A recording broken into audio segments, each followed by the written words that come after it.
Hello everyone, and welcome back to From Our Basement Gaming. Hi everybody. We are back with part 13 of our Final Fantasy Let's Play. That we are.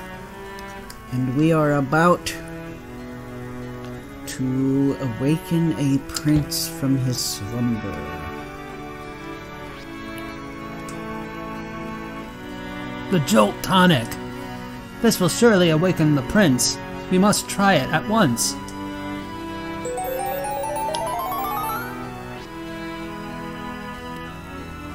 Your Highness!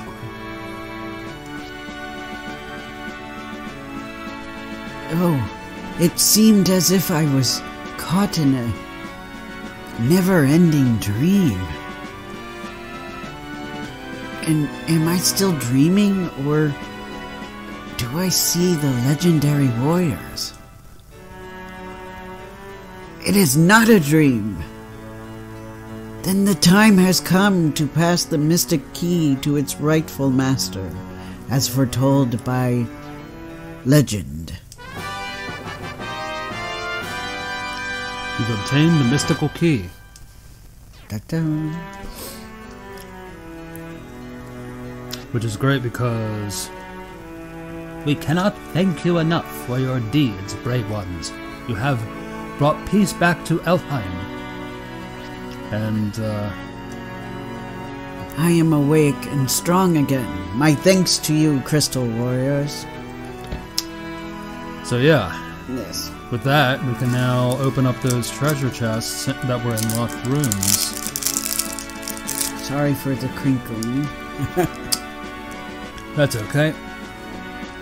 Because we kind of unlocked new portions of the game that we couldn't access back in our earlier episodes. Now we get treasure, yay! Yep. More treasure. That's true. And I think is that treasure? Back there? I'll have to look.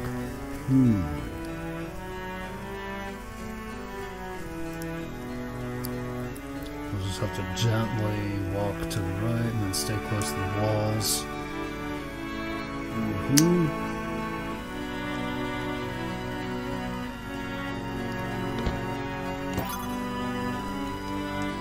You found Mithril Hammer in the treasure chest. Mithril? Yep. 400. Yay, money! Yep. You found 330 gold. Money! You found the bronze gloves. Nice. Let's see if I can equip some of that stuff. Items, let's see. Bronze gloves. Oh, he can use those. Items. Okay, equipment. Leather gloves. Ah, good. That would increase my stats, so let me see. That's what we like to hear. Yep. Ooh, all of them can use it, so I guess I could give... Oh, he's got leather gloves, but so, equip. Let's try. How about... equipment? As soon as I... Ah, they all have leather gloves, so I would have to sell that. Let's see what else I got. Mythical hammer. Oh, Bianca could use the hammer. Alright.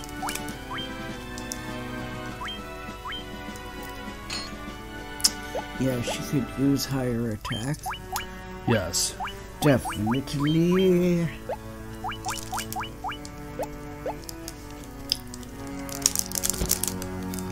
Absolutely. I guess I can take a short stop and sell those items. Yeah. Sorry, it's just funny that we have all these unique names and then we have John. Yeah, I thought back at that and I was like, holy crud, I should have... I guess I thought it was funny, so I'm like, we'll keep it. Gotcha. And also, I felt bad naming everybody, so I'm like, you can have one name. You get one name, and you messed up. No, I'm kidding. It wasn't a mess up. You're fine. Yeah, I had a completely different idea going in. You're like, I'll just go with average names, and I'm like, I need. It's okay. I'm a writer who does. I do my characters like well before my stories. I don't even have my complete stories written. I'm like that character focused. Gotcha. And like, so I'm always very much like, I take names very seriously. And like the name has to match the character's personality, where they're from, like if it can symbolically relate to their journey in some way, but not be like way out there, that would also be cool. Yeah. Yeah. Yeah. I do wonder what you would have named our warrior hero in the red armor. I don't know. But one name I wanted to name a hero that I got kind of attached to lately was Axel.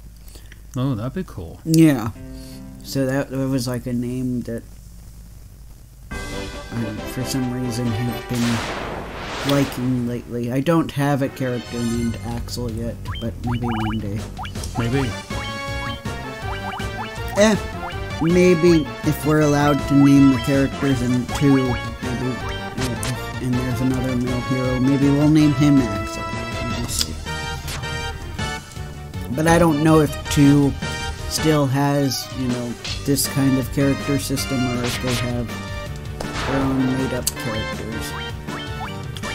That's true. I'm not sure myself. I've never played 2, so I would not know.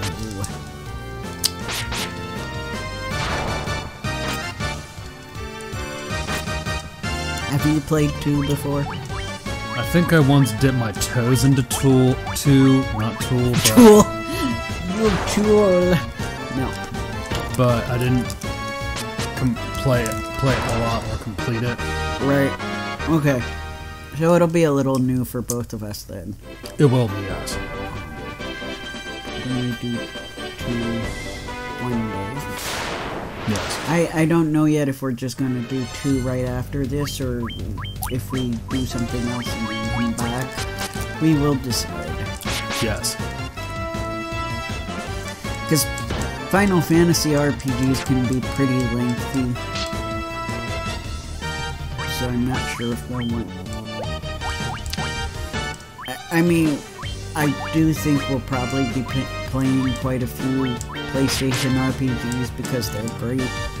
So I don't know if we'll take a break to do a different RPG or what we'll decide to do yet, but we got plenty of choices too, yeah. Yeah, that's the thing. Like, we've got...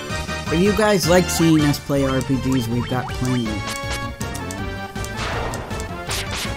Because I didn't get to play a lot of the RPGs on PlayStation growing up, so I'm trying to like get into the ones I missed out on that seem interesting. That's cool. Not just Final Fantasy, the other franchises too that people don't really talk about much, or like they know of in passing but don't talk about much. Yeah, there were a lot of role-playing games on PlayStation, as we learned. Yeah. Like one where I literally only know about it because Ayumi Hamasaki, one of her songs was used for the opening of it. Otherwise, I would have had no way of knowing about this RPG, and then when I actually bought it, I saw it was all like 90s anime type of RPG, and I'm like, where was this when I was a kid? And you know what the answer probably is? Not marketed well. That's probably where it was. Uh-huh. That sadly was the truth.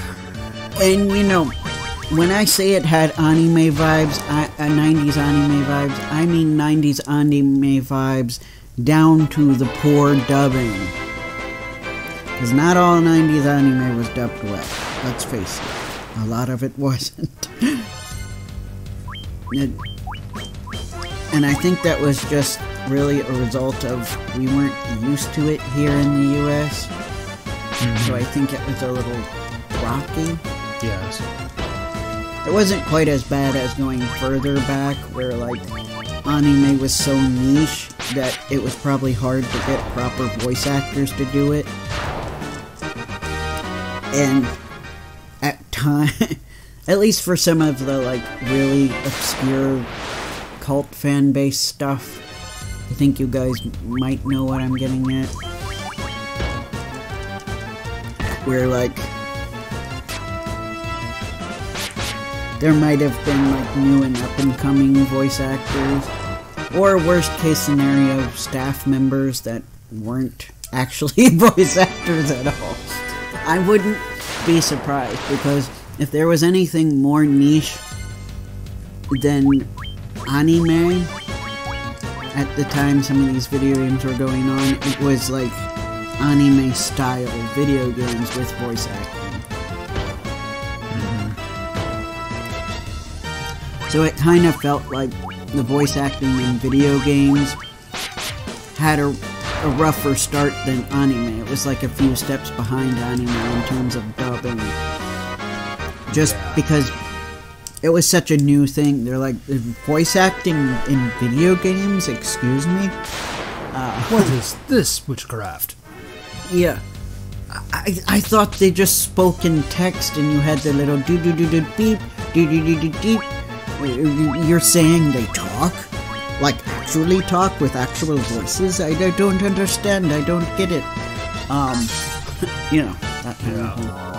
Exactly. Yeah.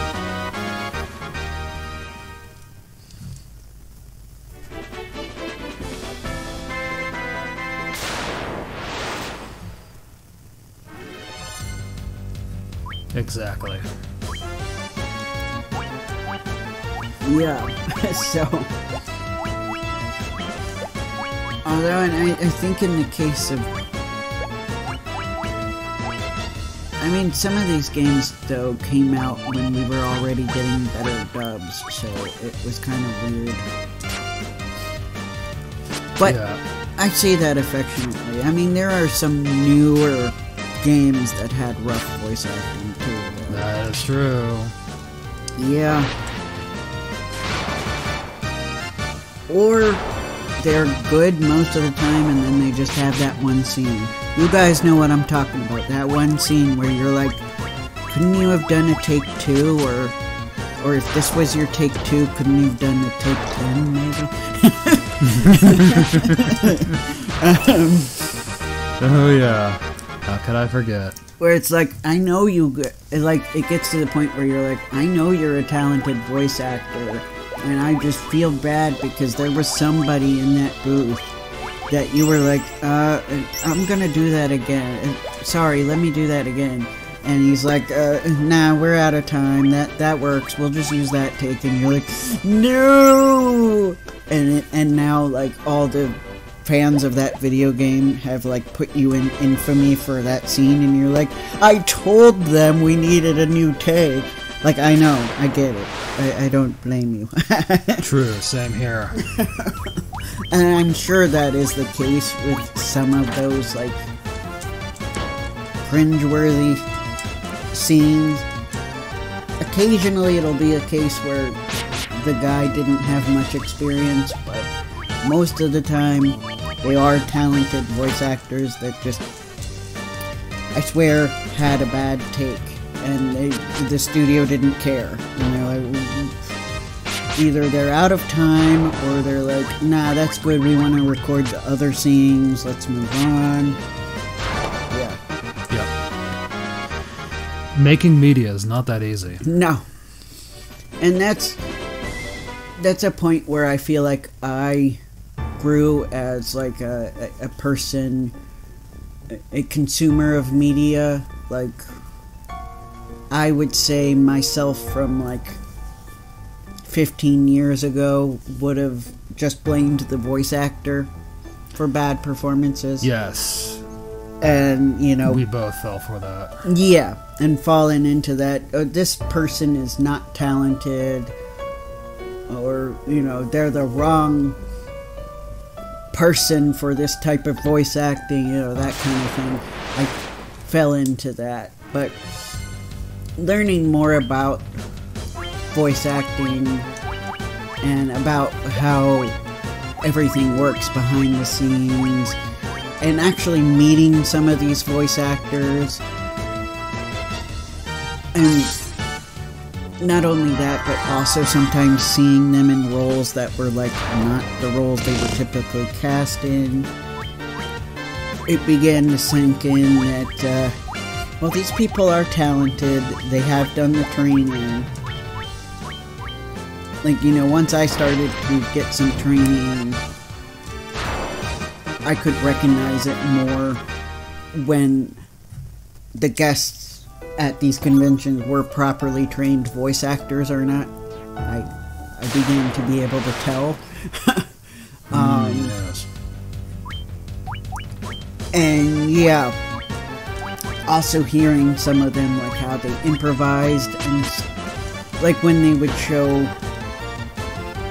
showcase their improvisation, then it kind of hit me that, oh, they're probably being put into a specific way of doing the character that might not have been their initial choice.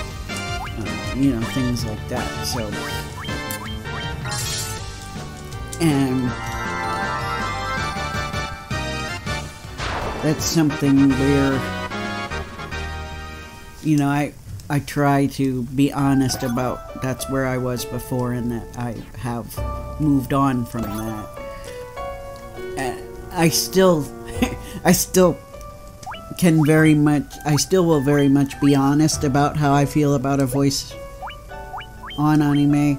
I mean, I met some people in the past who would get very angry at me because they would interpret me not liking a voice actor's performance as, you hate them, or you're saying they're not talented, or, oh, you're just a purist, or, you know, stuff like that, where it's like, I'm not saying that. No. Like with one very famous voice actor who was an actor first, everybody likes, but I don't often like his performances. I have had people be like, why are you hating on this guy? He's so great, he's a wonderful person, and he's the best, and why are you dissing him? And I'm like, I have no problem with him, you know. That's the other thing. I think a lot of people thought me saying, I don't like this actor's performance, was like me saying, I don't like this person. They are a bad person. I'm not saying that. You know? Of course. Right. I mean, and I have my own personal preferences. I, in general, with anime, like watching it in Japanese. I don't mind reading subtitles. I got really used to it because I started watching anime at a pretty young age, and I would watch it in Japanese. So it's kind of just second nature to me to read subtitles. It doesn't feel like I'm reading. You know, I know a lot of people are like, I don't want to read, I just want to watch. But for me, I'm so used to it that it doesn't feel like reading. It's kind of just, my eyes are used to looking at words, if that makes sense. It makes sense.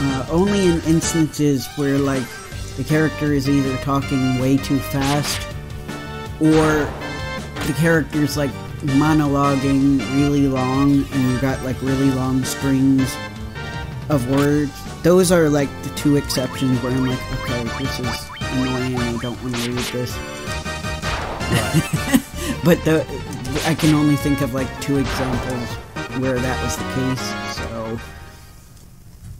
And in the one case where the character was speaking too fast, that was kind of the point. You weren't supposed to understand anyway. Like, even if you're a fluent Japanese speaker, you probably would have trouble understanding her. She was speaking that fast. So, it was kind of part of the joke. So, right. But anyway, yeah, so not only was I very used to it, but I also have been studying Japanese. So I understand a certain amount of what I'm hearing. And so therefore, if I miss a word or two, I'm mostly to the point where I can fill in the blanks. Like, not 100%. I still need to watch with subtitles. I'm not to the point yet. And yes, I've tried it out. I'm not yet to the point where I can watch an anime in Japanese without subtitles and understand and be like, I'm fine, I didn't need the subtitles. I'm not there yet. It would be nice if I was. It takes practice, yeah. It would be nice. Maybe one day I will be. And, like, it depends on the anime, too. Like, a lot of anime for teenagers and older kind of tend to have a lot of specific vocabulary that, as a student of Japanese, you're not going to know a lot of. Like military stuff, or medical stuff, or I don't know, legal stuff if you're watching Ace Attorney, I guess. Yeah. Or something like that. But if I'm watching, like, when I watched, I was required to, by the way, by my Japanese tutor, I watched My Neighbor Totoro, no subtitles. And it was fun. I, like, understood the whole story. Maybe not every single word, but I understood everything in terms of, like, I was not lost on what was happening. If that makes sense. So, I think some of the little children's media that doesn't have really specific or colloquial language, I could probably do fine. But yeah, most anime has stuff that's too specific where I would need to be a more advanced student to watch without subtitles. But anyway, because of all of that, I just prefer watching in Japanese, and I just happen to like the occasionally over-the-top style. I feel like we're getting better with it here, but I feel like in general we're quite the opposite of the Japanese when it comes to acting and voice acting, where we want it to feel real to the point that we almost underact a little bit at times. Like that's the common pitfall we fall into, I feel like. I know this. Because the fear is, if I go too over the top, I'm gonna seem too corny and people won't take it seriously and it will break their immersion. And yeah, that could happen if you're like over the top to the point where you're not believable.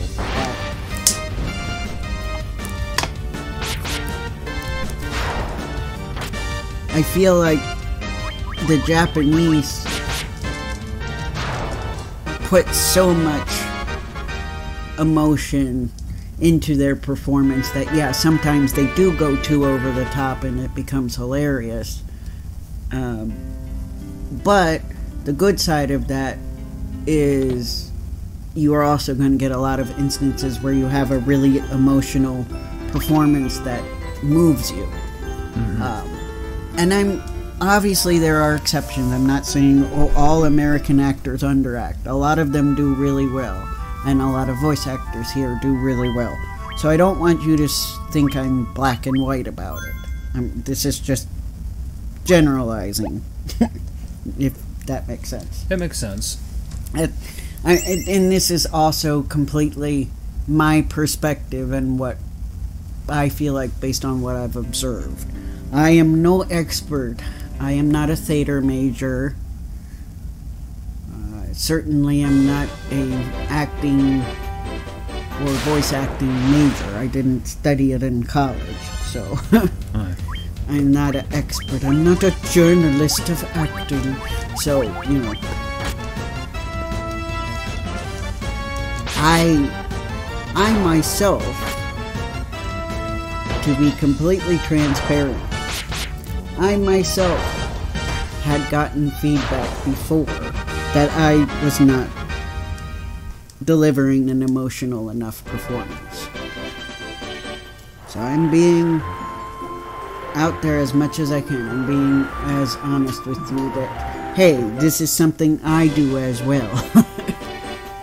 or, you know, a pitfall that I fell into, too. I'd like to think I'm a little better at it now, but that was feedback I got before.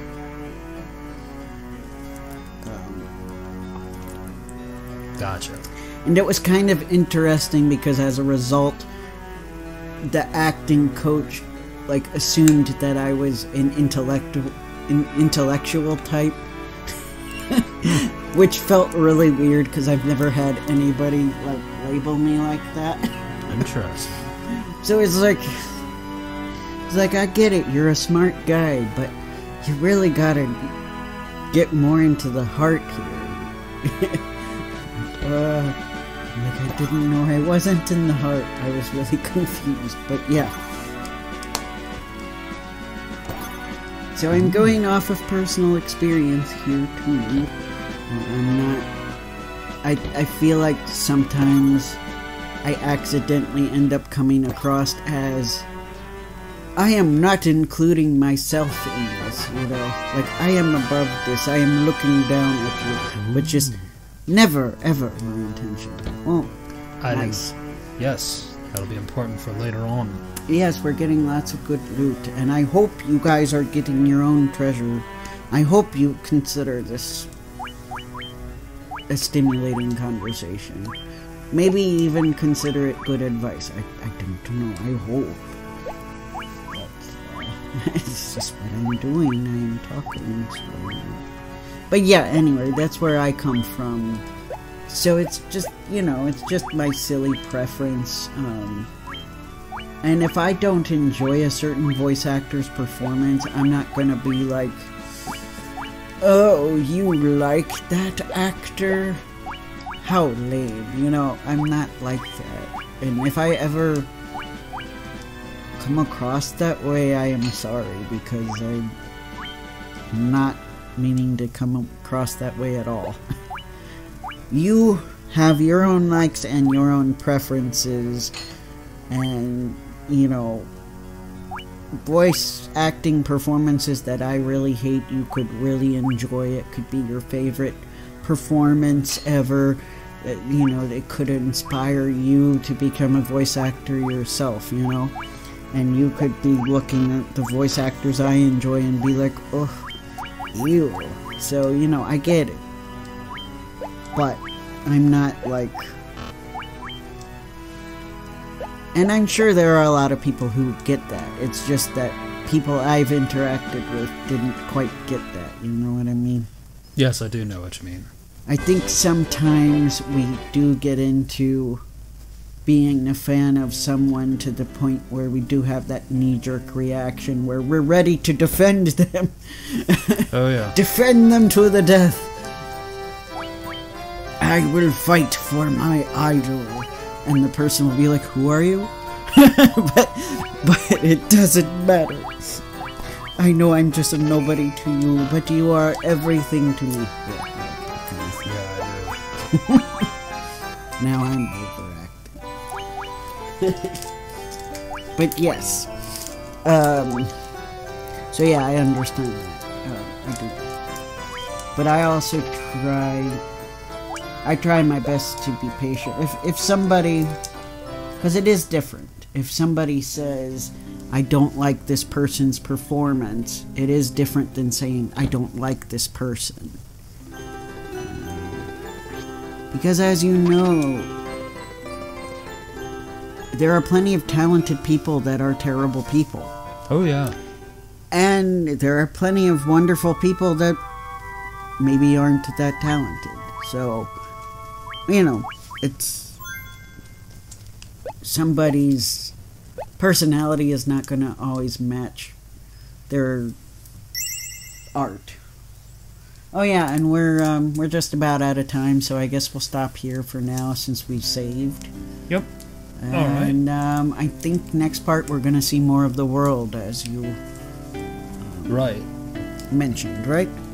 Yes. All right. So we'll see you next time. Thanks for listening. Yes. Thanks for listening to me ramble on, and bye for now. Yep.